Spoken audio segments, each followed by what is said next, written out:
Muchas gracias, muchas gracias, doctor Rodolfo Jiménez. Es un gusto estar aquí con todos ustedes el día de hoy en esta plática sobre virus respiratorios, que justamente estamos entrando a la temporada en donde más infecciones respiratorias vemos, pero vamos a ver un poco más allá de lo habitual de los virus respiratorios. Esta es la agenda del día de hoy.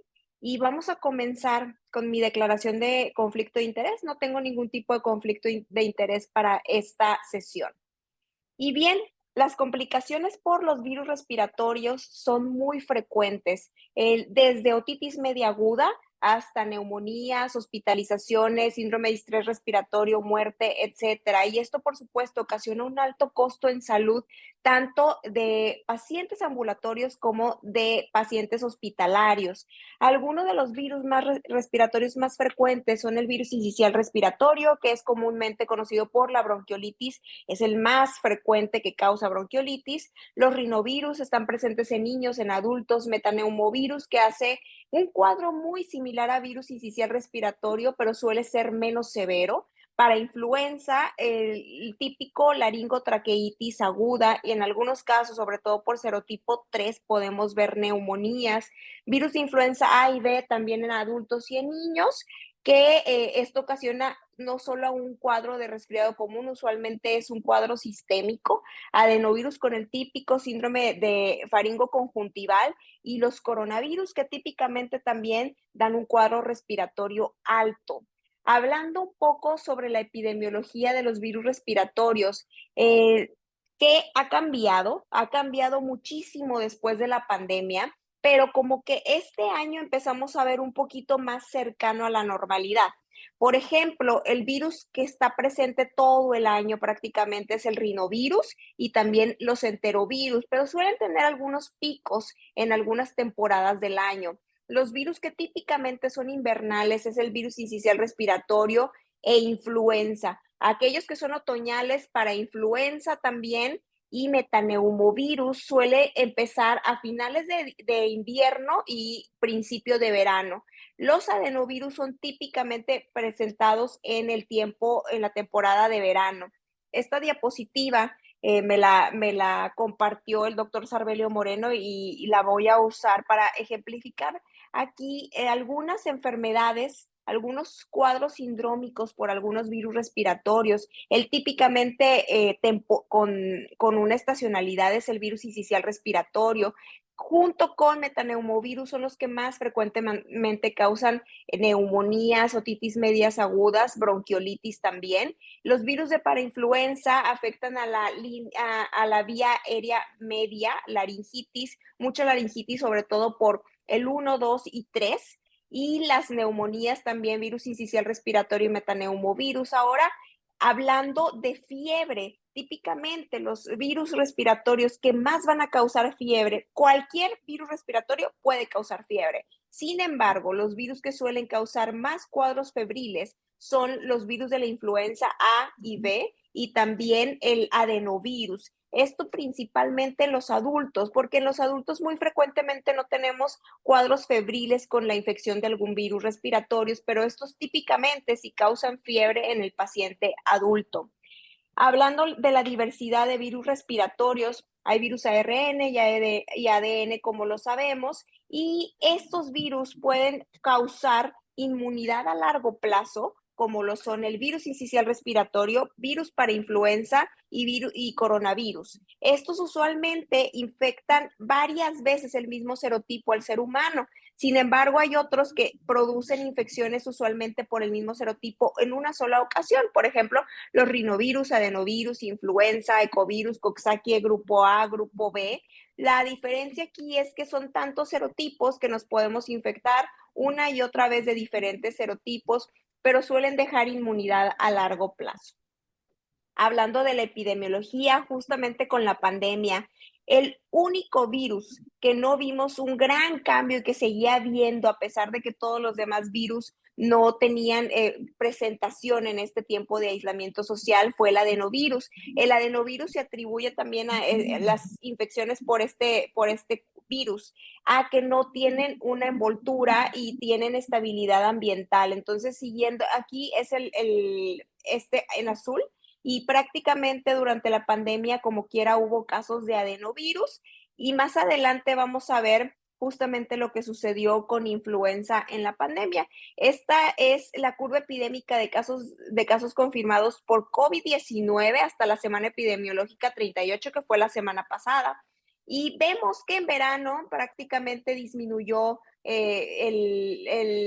los casos confirmados de COVID-19, y prácticamente ahorita a finales del verano ya están disminuyendo nuevamente. Entonces, los cuadros, el cuadro más frecuente en este momento son los síntomas respiratorios altos por COVID-19 y hospitalizaciones por COVID-19. El grupo más afectado de edad es el grupo de 1 a 4 años hasta la semana epidemiológica 38. Aquí vemos en guindo las hospitalizaciones, que es más alto que lo que tenemos incluso que con los adultos mayores. Entonces es una prácticamente una lección para todos, que aquellos que todavía dicen que no se debe de vacunar a los niños por COVID-19. Entonces, aquí vemos que sí le está afectando no solamente a los mayores de 5 años, sino a los menores de 5 años que llegan a hospitalizarse.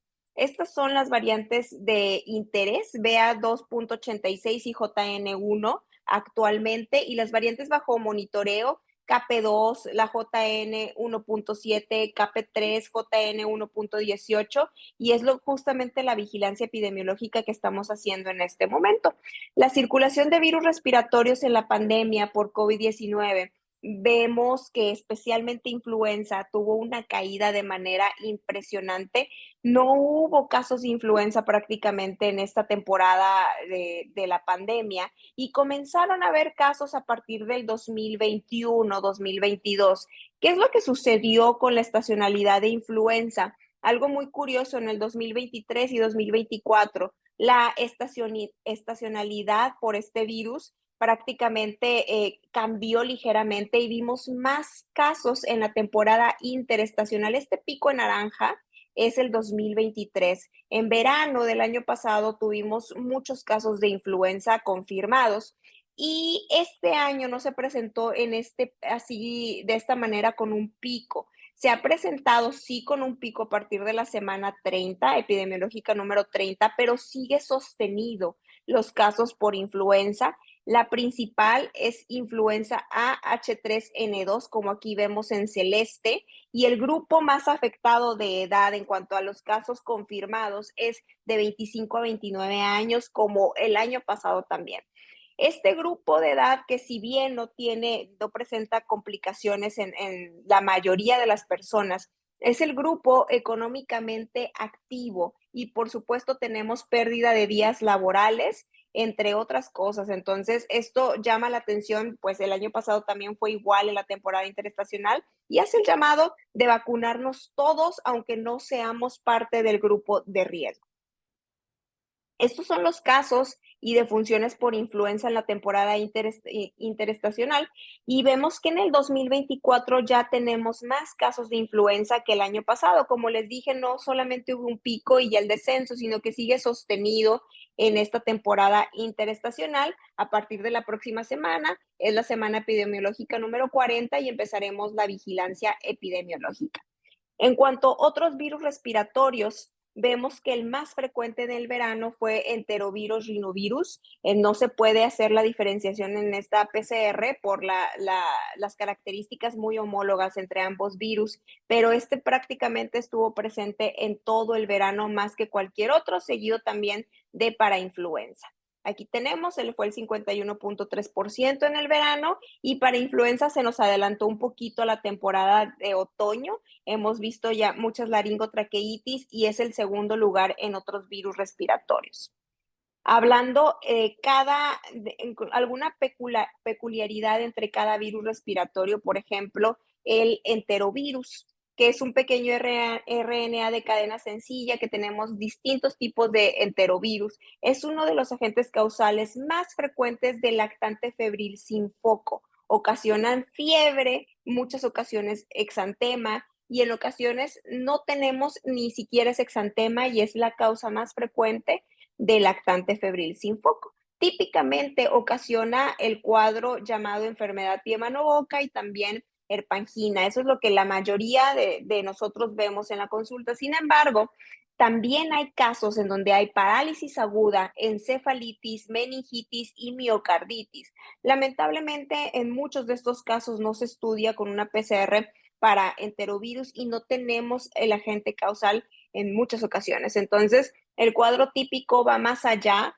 de el pie mano boca o de la herpangina. También es el número uno en infecciones de encefalitis a nivel en etapa escolar.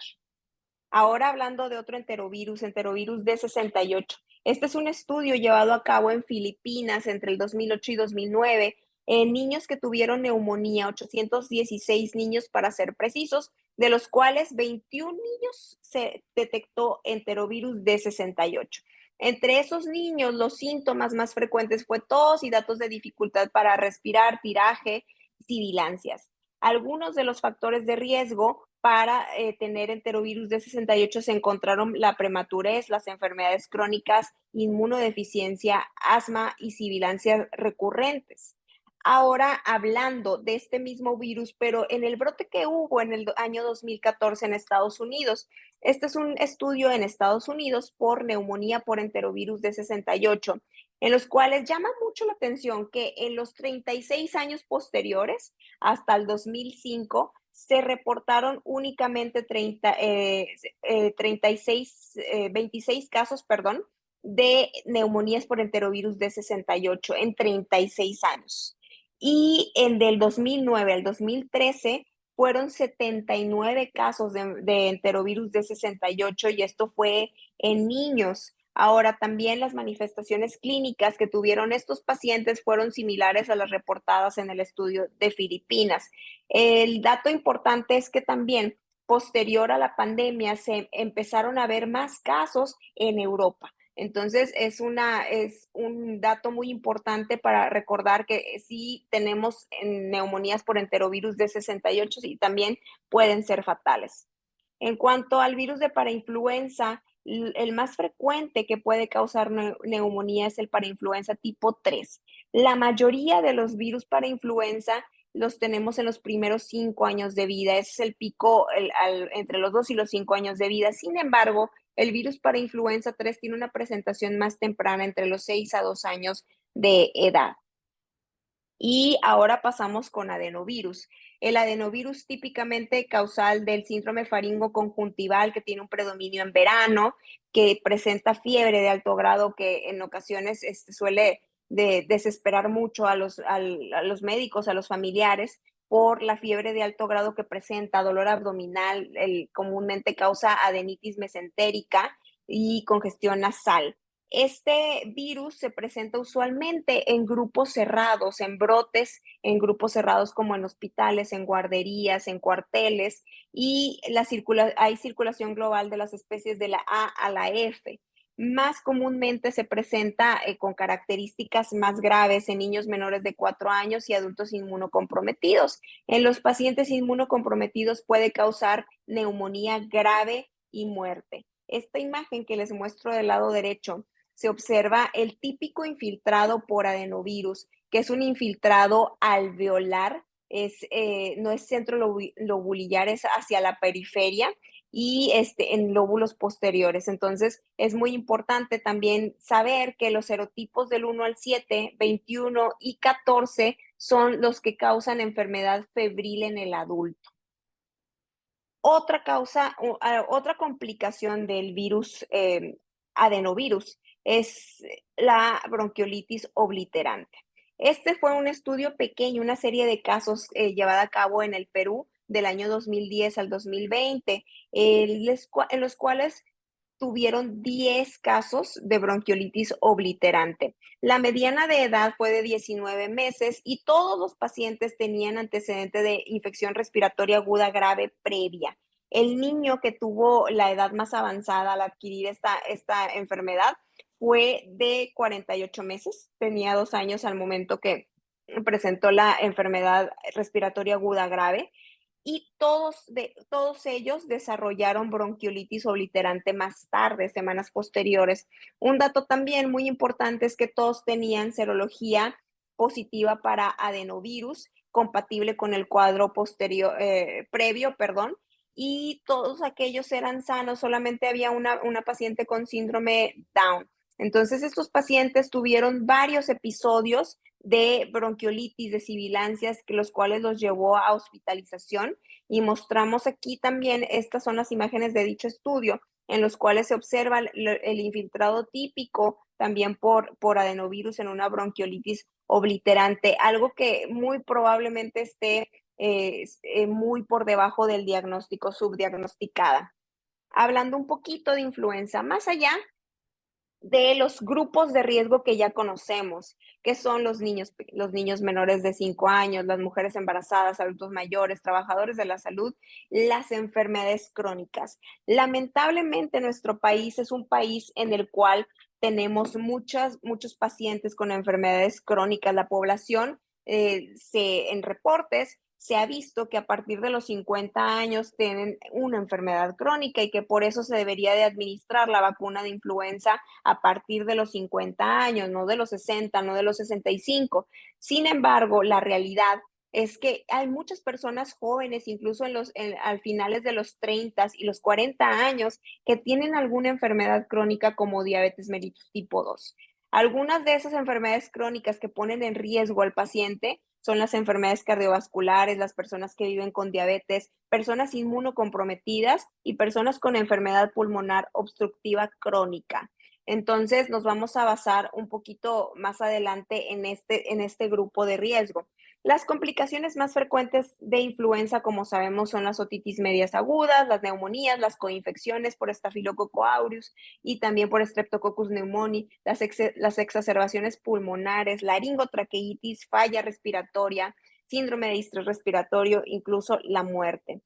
Algo que no se habla mucho con influenza son las otras complicaciones, no solamente las respiratorias. Entre ellas tenemos las cardíacas, infarto agudo miocardio, falla cardíaca, miocarditis, pericarditis. Tenemos también las del sistema nervioso central, convulsiones, encefalopatías, encefalitis, encefalomielitis, etcétera. Y también miositis, rabdomiólisis, falla orgánica múltiple y a las infecciones concomitantes. Entonces, este es un estudio muy bonito, el que les voy a mostrar, que está hecho en Estados Unidos con más de 80,000 personas, más de 80,000 personas adultas arriba de 18 años de edad, en el cual se vio que las personas, todas ellas con prueba positiva para influenza, y de esta N, el 12% tuvieron un evento cardiovascular agudo. El riesgo, por supuesto, incrementado fue en personas que viven con diabetes, tabaquismo, edad avanzada y cardiopatía subyacente y se encontró como factor protector la vacunación.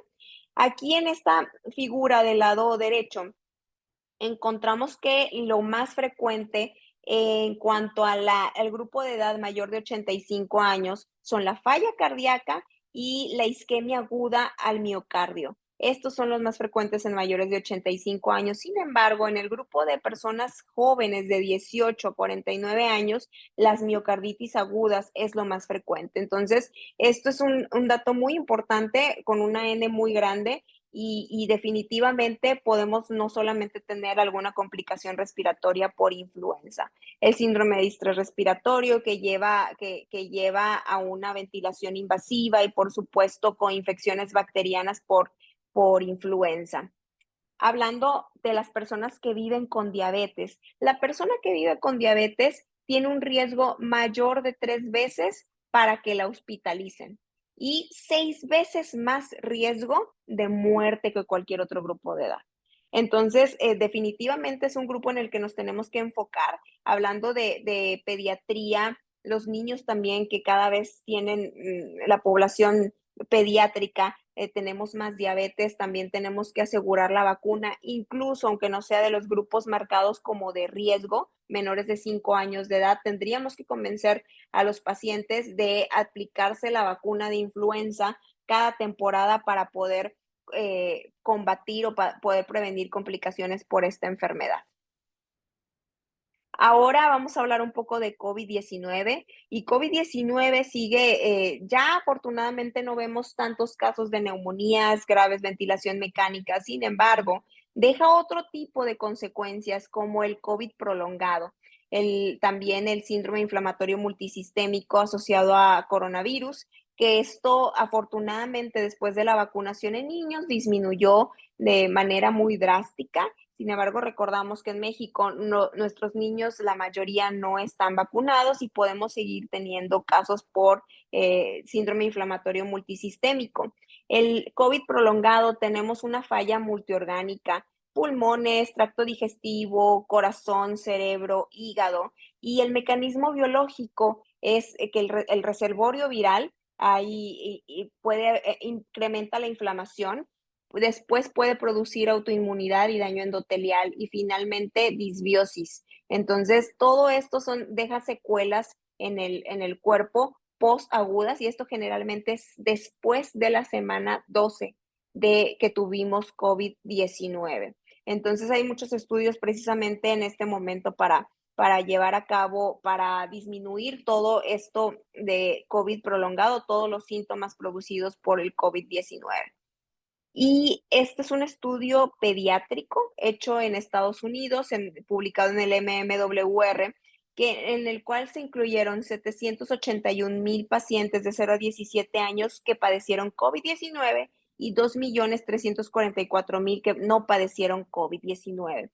Entonces, se vio que la afección más grave y la consecuencia más grave después de tener COVID-19 fue una embolia pulmonar aguda con un riesgo relativo de 2. Seguido de esto, la miocarditis y miocardiopatía con un riesgo relativo de 1,99, seguida de eventos tromboembólicos venosos, insuficiencia renal aguda no especificada y diabetes tipo 1.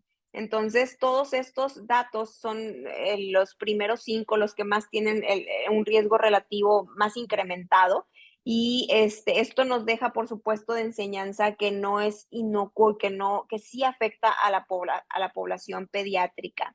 Ahora hablando de COVID en la población de mujeres embarazadas, se vio también que la morbilidad y la mortalidad en la mujer embarazada es mucho más alta. Los síntomas suelen ser severos en este estudio con un riesgo relativo de 2,51 en la mujer embarazada y al vacunarse contra COVID-19 la muerte fetal intrauterina bajó a 0,73, tiene un odds ratio de 0,73 y la admisión a terapia intensiva neonatal fue de 0,88. Entonces, la vacunación, por supuesto, como factor protector para la mujer embarazada y para el feto.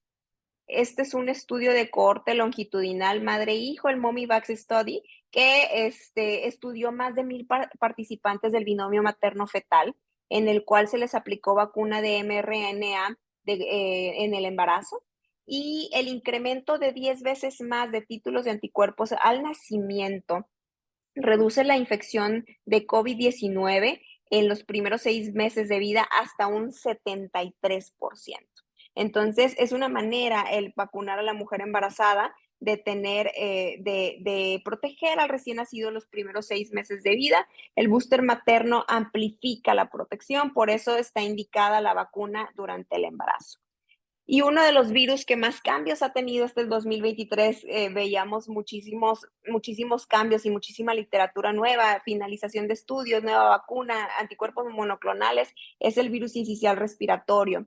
Sabemos que cerca del 68% de los niños se infectan el primer año de vida y cerca del 97% ya se han infectado en los primeros 2 años de vida.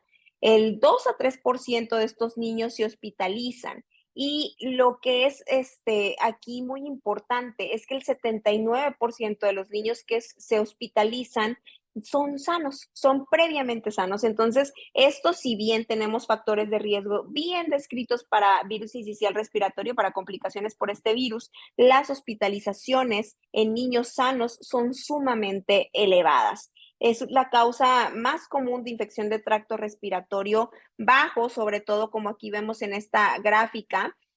Los primeros 3 meses de vida son en donde tenemos más casos de virus sincicial respiratorio y bronquiolitis.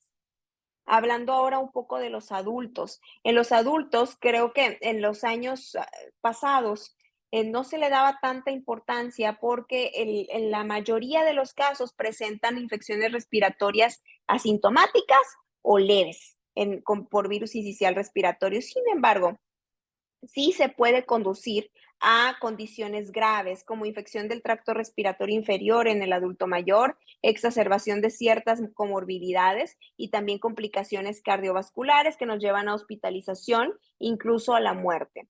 Este estudio me gusta mucho, que es la carga clínica por infección de virus incisional respiratorio versus influenza, en donde se estudió población adulta con influenza y virus incisional respiratorio.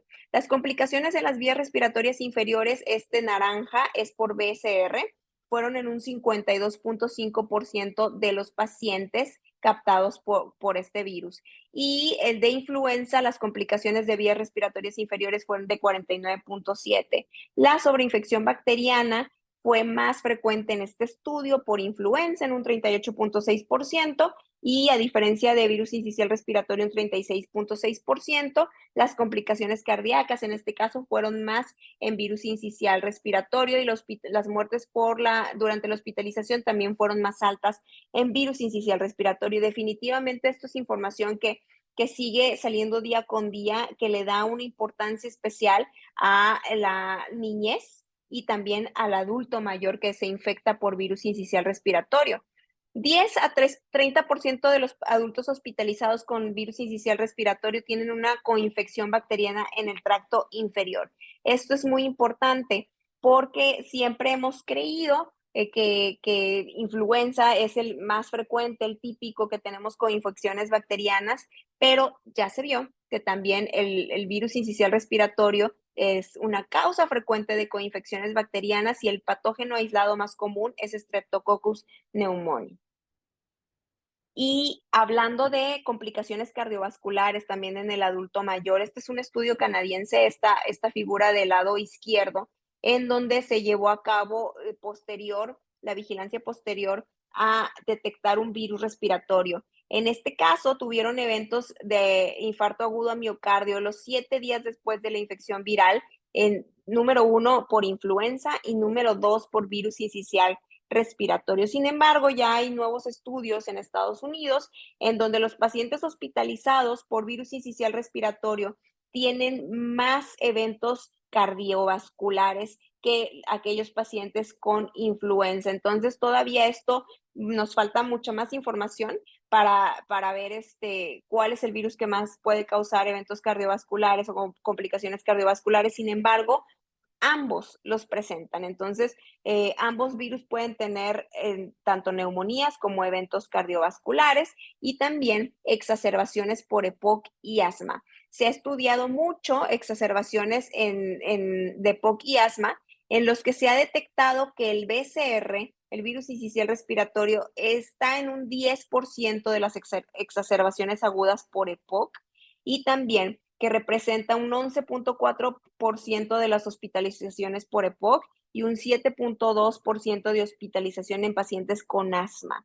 Entre los adultos de más de 18 años hospitalizados, en 12 países representaba un 26% del virus incisional respiratorio en exacerbaciones por EPOC y un 13% de exacerbaciones por asma. Entonces, aparte de las afecciones cardiovasculares, neumonía, también exacerbaciones por EPOC y asma.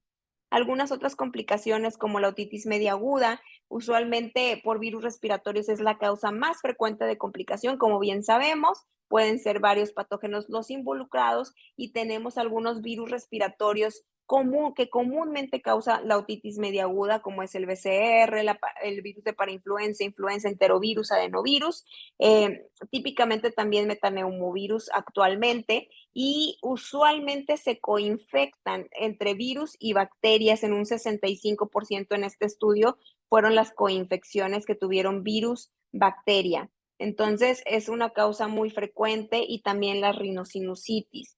Todos los pacientes con una cuadro de resfriado común tenemos una rinosinusitis, y generalmente estas rinosinusitis son por virus los primeros 8 a 10 días después de que los senos paranasales continúan con secreción mucosa. Podemos ya hablar de bacterias aerobias y posteriormente de bacterias anaerobias. Este es un estudio que me llamó mucho la atención porque es muy viejito, pero se pusieron a tomarle una tomografía computada a todas las personas, una N de 31 personas que tenían un resfriado común.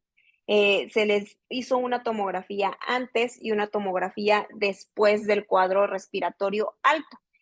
Todas estas personas, bueno, de las 31 personas, el 87% tuvo anormalidades en ambos senos paranasales sin tener absolutamente alguna clínica, y el 65% tuvieron anormalidades en los senos etmoidales. Y después de unas semanas, específicamente se les tomó una tomografía, como aquí podemos ver. En la primera semana tenían una ocupación en los senos paranasales, y prácticamente para las siguientes semanas había disminuido o casi desaparecido por completo. Entonces, el 79% de las pacientes mejoró sin uso de antibiótico. Entonces, es una parte muy importante también de complicación de virus respiratorios que nos ayuda a evitar el uso inapropiado de antibióticos. Y hablar de complicaciones de virus respiratorios y no hablar de neumonía, pues es prácticamente imposible. Las neumonías adquiridas en la comunidad siguen provocando más de 1 millón de muertes según la Organización Mundial de la Salud en niños menores de 5 años. Es la segunda causa de hospitalización más costosa en el mundo. Y hay estudios, este estudio está llevado a cabo en Estados Unidos con una N de 2.358 pacientes, y se llevó a cabo en 3 hospitales del año 2010 al 2012, en los cuales se detectó un patógeno en el 81% de los niños.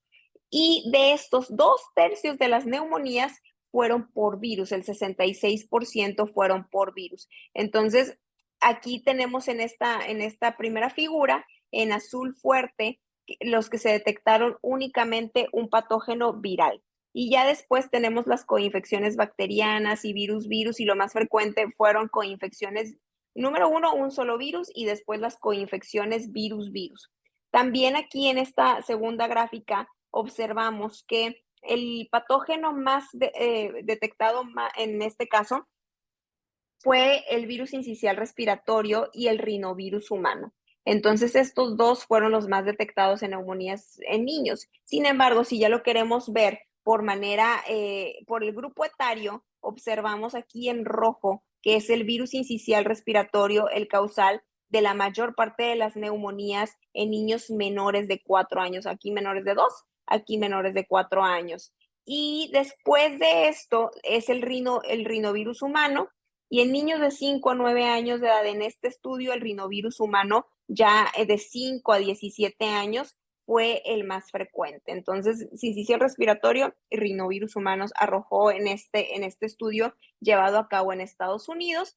Y esto, la etiología, sobre todo con el advenio de la biología molecular, tenemos diferentes datos cada vez, porque anteriormente, esto es un cuadro tomado del Feijin, en donde se decía virus sincicial respiratorio y después influenza, y ya vimos que no necesariamente, que también hay rinovirus que causan afección pulmonar en niños sanos, y también metaneumovirus, y no necesariamente es el virus de la influenza el segundo causal de neumonía.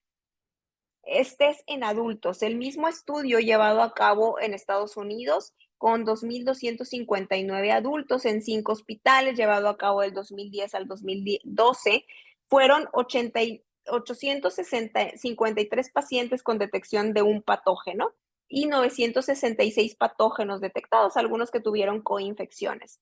En adultos, el número uno fue rinovirus humano. Y también un dato muy importante, porque siempre con los adultos se les administra antibiótico de primera instancia y lo más frecuente fue únicamente un patógeno viral. El 22% tenía un patógeno viral y entonces ¿de cuántos de esos tenemos que administrar antibiótico? Pues prácticamente ninguno. Después fue la coinfección, fue las bacterias únicamente como patógeno detectado, pero es prácticamente el doble la detección de patógenos virales en adultos. Después de esos patógenos rinovirus, sigue metaneumovirus con un 4% de las neumonías, virus incisional respiratorio un 3% de las neumonías y para influenza un 2% de las neumonías. Este cuadro me gustó mucho, es una tabla en donde es de un artículo publicado en este año, que es un artículo de revisión sobre neumonías virales, en donde te dan ciertos datos que nos pueden ayudar a dirigir la etiología. Obviamente sabemos que no es 100% seguro, no es 100% sensible, no es 100% específico, pero nos puede ayudar a ver las diferencias entre uno y otro virus. Por ejemplo, el infiltrado en vidrio despulido, el hantavirus y citomegalovirus son uno de los que más causan este tipo de infiltrado. La consolidación no broncocéntrica, como les decía, el adenovirus, es de los más frecuentes. Los micronódulos en árbol de gemación, tenemos el virus incisional respiratorio, el metaneumovirus y el virus para influenza. Y también intersticial, el hantavirus. Aquí vamos a ver una imagen de un síndrome pulmonar por hantavirus, en donde tenemos patrón reticular en fase temprana y también tenemos el vidrio despulido, como bien dice este cuadro, en donde está muy buena esa revisión, se la recomiendo. Y hablar de neumonías por virus. Tenemos que hablar también, por supuesto, de superinfecciones bacterianas. Las superinfecciones bacterianas no es lo más común y prácticamente esto es en estudios de niños, en niños y en adultos, en donde la fisiopatología, pues entra un patógeno viral. Y este patógeno viral, por supuesto, que hace liberar citocinas, hay mucha inflamación, daño por la inflamación, lleva a la fibrosis. También tenemos disinesia, por los cilios se vuelven prácticamente inmóviles y eso hace que tengamos un crecimiento bacteriano. Aquí la bacteria del cual el paciente puede estar colonizado se aprovecha y tenemos un sobrecrecimiento de esta bacteria y empieza a producir una infección secundaria bacteriana. Entonces hay alteración del microbioma, que ya cada vez hay más estudios en cuanto a alteración del microbioma y superinfecciones bacterianas y por supuesto la infección bacteriana secundaria. Este es otro estudio de COVID-19. Al principio, por la pandemia, todos los pacientes que entraban a hospitalización o incluso los ambulatorios se les daba antibiótico. Entonces, se vio que en los pacientes que tenían COVID-19 se recetaban antibióticos hasta en el 70%. Y yo creo que en algunos casos más, cuando se puso muy de moda también la citromicina para pacientes ambulatorios, etcétera. Pero según la literatura, las superinfecciones bacterianas están entre el 2.5 a 5,1% en pacientes con COVID-19. Es muy baja. No vale la pena dejarle un tratamiento empírico con estas coinfecciones. Y en terapia intensiva sí se eleva hasta el 41.9%. Las infecciones secundarias por COVID-19, por ejemplo, las del torrente sanguíneo, son por Staphylococcus coagulasa negativa y enterococos. Y en neumonía asociada a ventilación mecánica, Pseudomonas aeruginosa, el Staphylococcus aureus, meticilino resistente, Enterobacter, Klebsiella y entre otros. Esta es otra revisión sistemática y esta es con influenza. La proporción de coinfección bacteriana en una neumonía por influenza fue entre 11 y 35%. Esto es una revisión sistemática con metaanálisis que finalmente fueron elegibles 101 estudios en los cuales se vio que la típica bacteria o la más frecuente es Streptococcus pneumoniae, como bien sabemos, y seguido de Staphylococcus aureus. Entonces, aquí sí la coinfección bacteriana puede llegar hasta el 35%, a diferencia de COVID-19, que suele ser más bajo. Y otra complicación del resfriado común es el uso inapropiado de antibióticos. Por supuesto que esto es un gran problema de salud.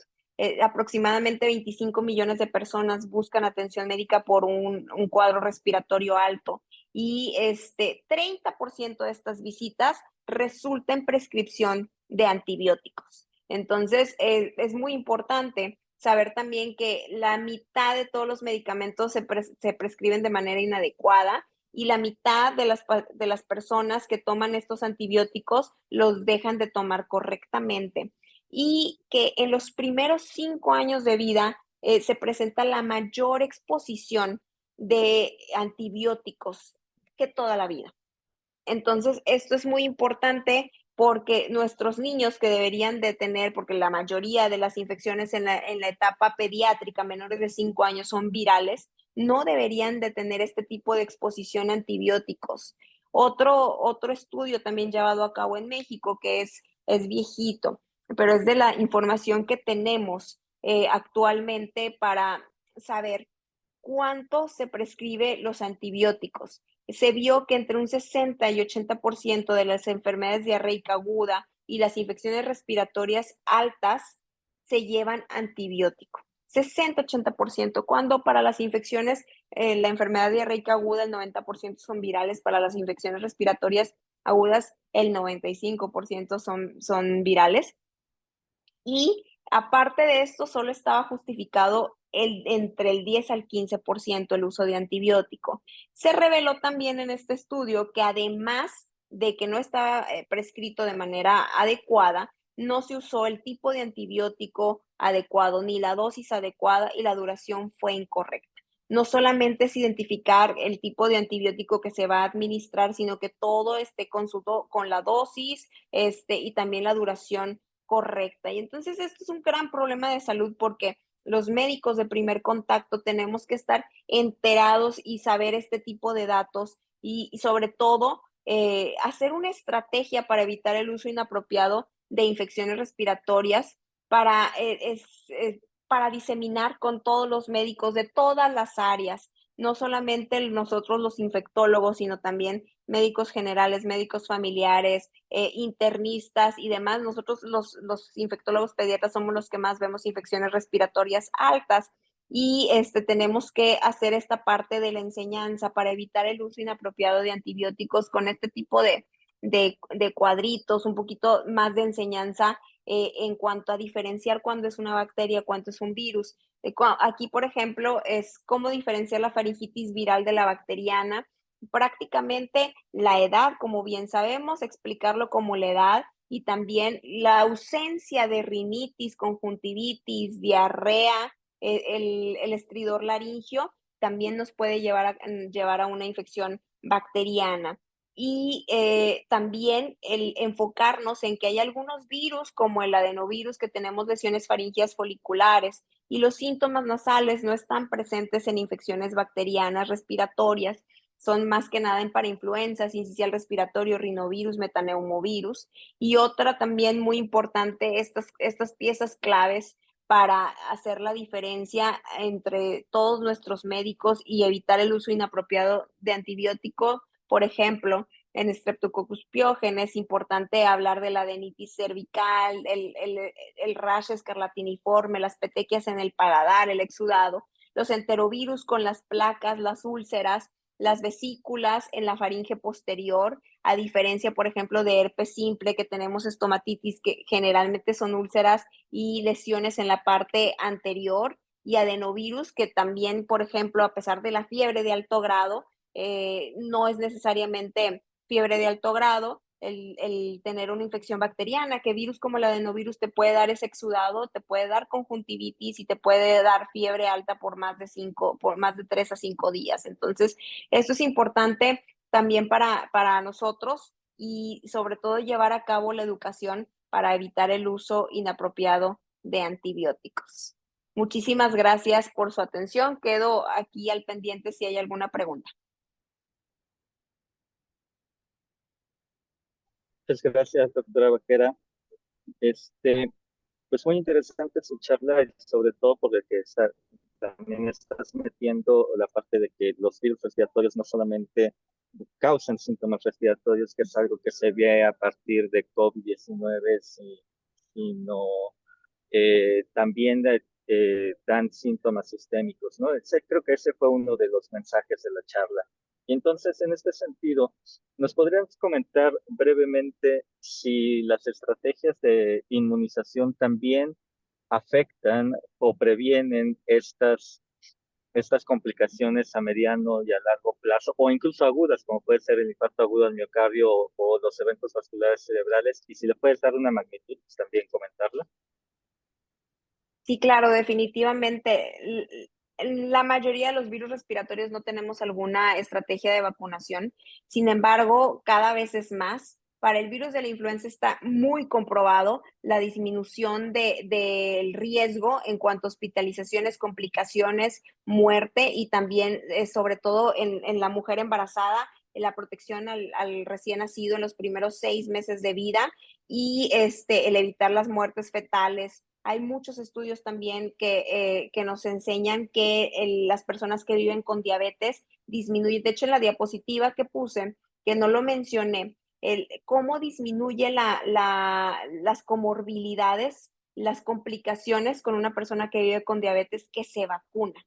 Entonces, son datos muy impactantes en cuanto a hospitalización, la cetoacidosis y la muerte, por supuesto. Eso en cuanto a influenza. En cuanto al virus incisional respiratorio, que lamentablemente no tenemos en México aún aprobada la vacuna, en los estudios en los adultos mayores también disminuyeron los eventos cardiovasculares, las neumonías y las exacerbaciones de EPOC y de asma. Entonces, esto afortunadamente se aprobó en agosto del 2023, el año pasado, en Estados Unidos, y pues vamos a ver sobre todo ya la recopilación de casos posterior a la introducción de la vacuna.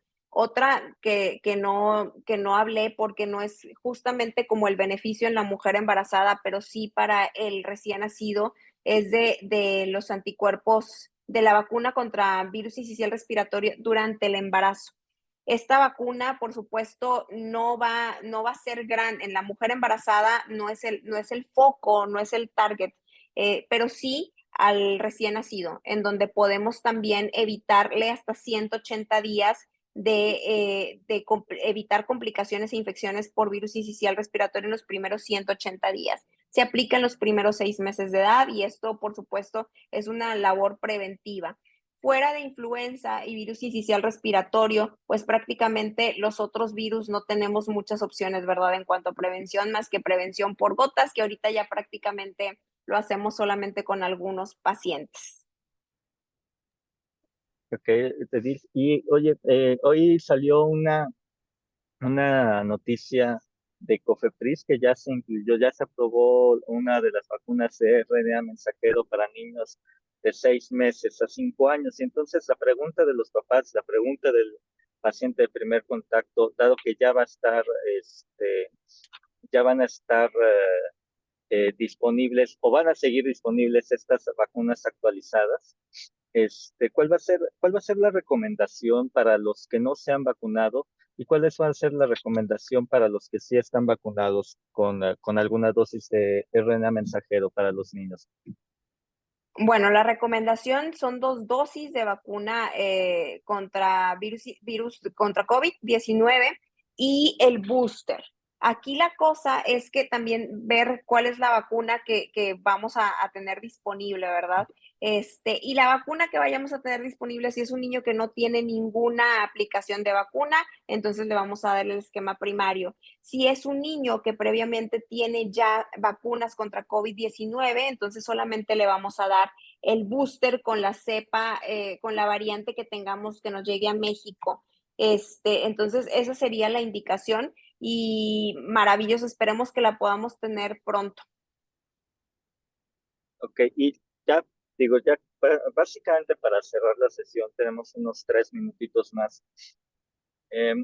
Ya nos hablaste de cómo se pueden estar diferenciando en el consultorio las, eh, las infecciones virales versus las bacterianas y cuándo no, cuándo sí deberíamos de darlo. Ahora al revés, la Organización Mundial de la Salud, más o menos lo dijiste en la plática, pero mira, la Organización Mundial de la Salud dice, neumonía grave es igual casi casi a antibióticos porque hace una recomendación para todos los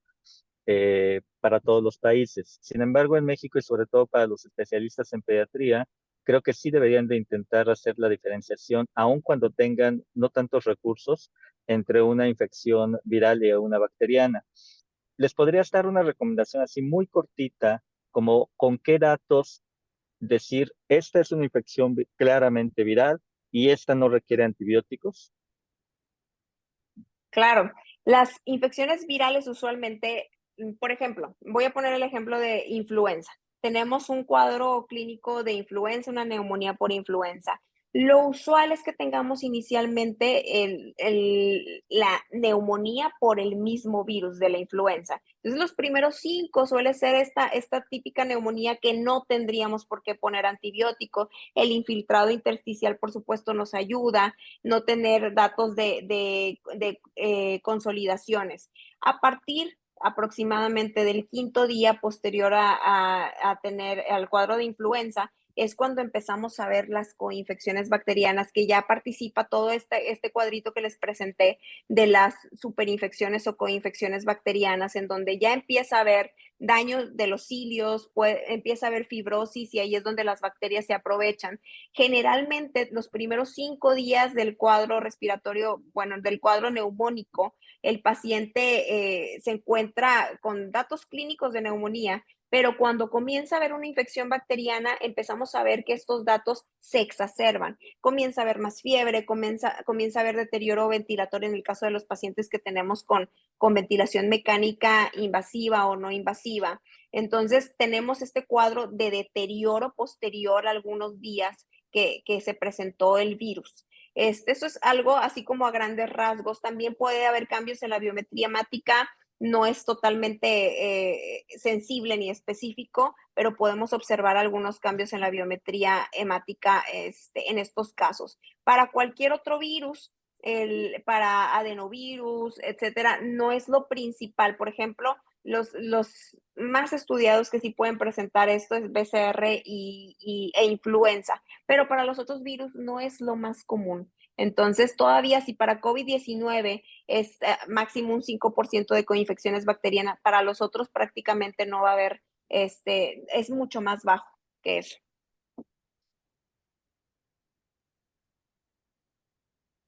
Ok, pues muchas gracias, doctora Denise. Muy amable por su presentación.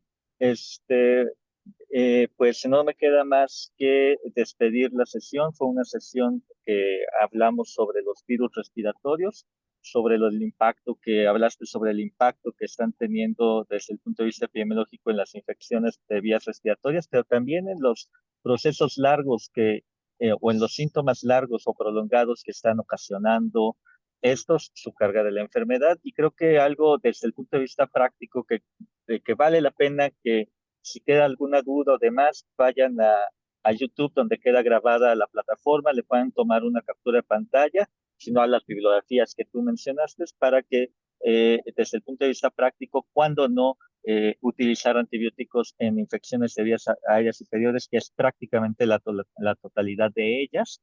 Este, y pues para que como consejo para los colegas que puedan estar empezando su práctica médica, muchas veces tanto al paciente como para el médico que va empezando su práctica médica, darles una revisión, ya decidan ustedes si gratuita o no, sobre todo en el sistema de medicina privada, les va a ir dando experiencia de que lo que están haciendo lo están haciendo bien, de no estar dando antibióticos, porque muchas veces se da antibióticos por miedo, y van a poder darle seguridad también al paciente de que lo que están haciendo es lo más correcto. Invirtamos esos 10 minutos de la consulta como para que el paciente se quede tranquilo, se quede satisfecho y mantengamos una buena relación médico-paciente con tanto de los pacientes de la consulta pública como de la consulta privada, ¿no? A veces no es tan sencilla en la medicina pública.